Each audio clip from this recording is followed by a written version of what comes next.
everybody, welcome to General Hospital Envy, my GH Chapter show. Let's get into it, starting with Nelle. Now, last we saw of Nelle, she was locked out on the roof by Carly, and by Monday's episode, Wiley was already in surgery, and everyone was wondering what convinced Nelle to sign those papers. Except me, I totally knew that Carly would get those signatures forged and get the surgery rolling, but of course, Elizabeth finds Nelle on the roof the next morning under a tarp. She's alive, obviously, but she was cold, and when she was brought downstairs, she accused Carly of trying to kill her. Nelle was obviously not too happy to find out that Wiley was already in surgery and questioning how that's possible, given that she didn't give her consent. Bobbie was like, yeah, you did, you signed the paperwork. And of course, conveniently, that paperwork disappeared. It must suck, Nelle, to have the biggest evidence you have against someone just disappear through other people's connections. Karma really is a bitch, isn't it? Personally, I love the fact that Bobbie and Monica were in on this as well. Watching Bobbie just shred those papers, I was just like, yes, girl, you killed it. This is Nelle's own medicine. She deserved this. Now, don't get me wrong, I do think that Nelle will try to use this in the custody hearing, but it will be Nelle's word against everyone else's. Moving on, let's talk about Sonny. He is having a really, really rough week with Mike. Mike's Alzheimer's have progressed to the point where he is having certain moments where he doesn't even speak to Sonny or to Jocelyn. He doesn't even want to walk on his own. The scenes between Maurice and Max this week just made my eyes sweaty with respect and not tearful at all. Eventually, Sonny does get Mike to walk around the hospital, and while he's doing so, he meets Brando, and of course, Brando is someone that Mike doesn't recognize. Sonny and Carly explain who he is, and Mike is like, oh yeah, but when he gets Sonny alone, he's like, no, I don't trust that guy at all.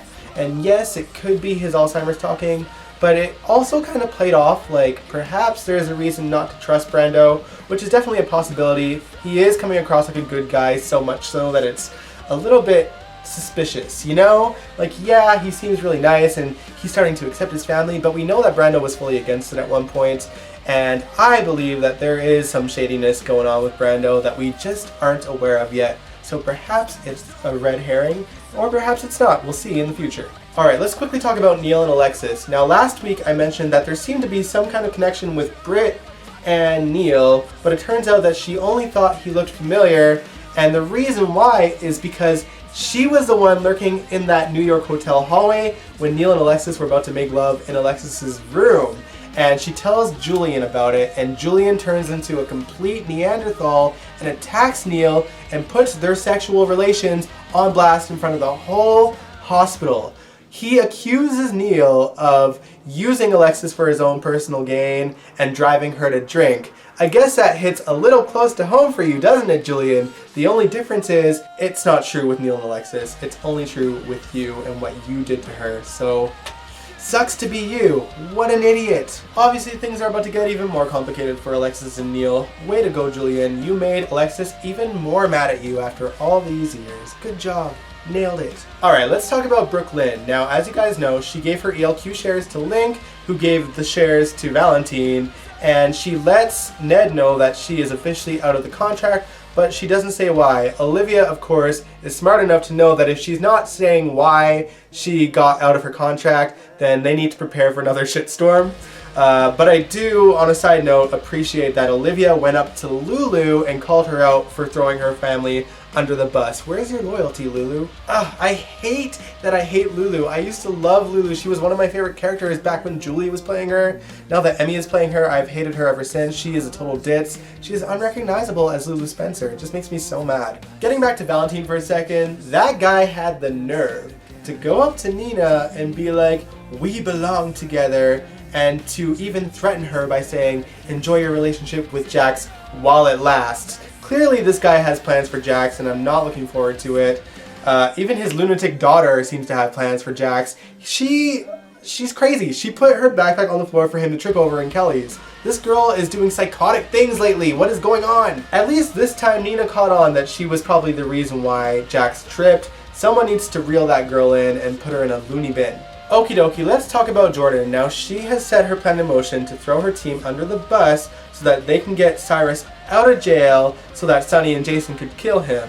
The problem with Jordan is that she has this tendency to make a bigger mess than she needs to, and she is doing so by not letting everyone in on what's going on when she should be. For starters, if Mayor Laura Collins knew that TJ was being held hostage by Cyrus, she wouldn't devise a plan to try to keep him locked up by any means necessary. She devised a plan with Kevin to get him assessed with his personality so that they can throw him into Ferncliff, you know, a sanitarium for the criminally insane.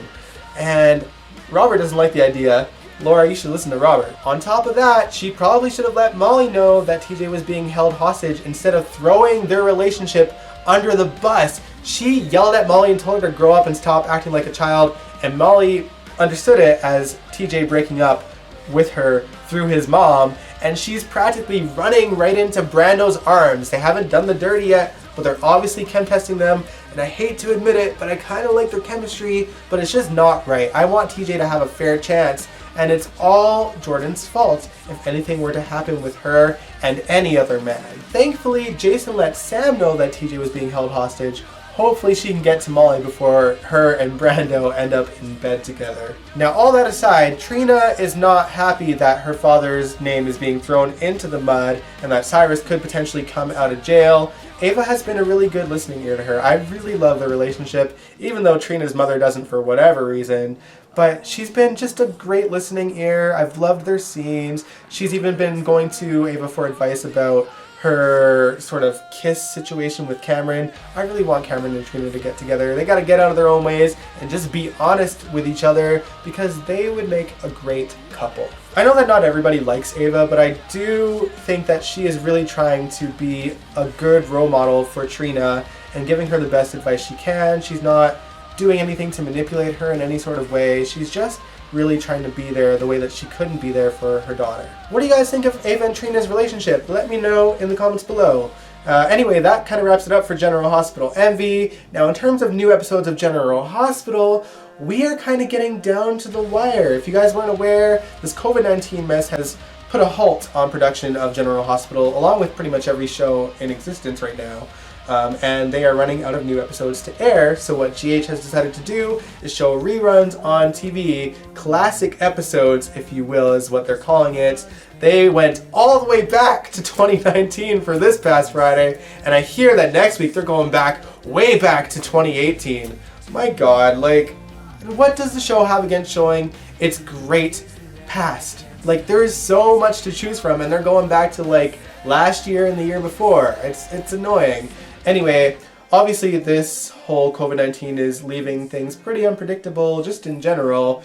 If we do run out of General Hospital episodes completely, I fully intend to do GH content every week regardless. Sometimes that might be reaction videos, or I might bring back the GH top 10 videos that I used to do. If you guys have any ideas for me, let me know in the comments below. Perhaps I'll start it a little bit earlier before we run out. We'll see. We'll see.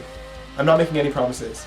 But yeah, let me know in the comments below what kind of GH content you would like to see if we do run out of episodes. And if you like this video, give it a big old thumbs up, subscribe if you want to, and I will catch you guys next time. Peace out.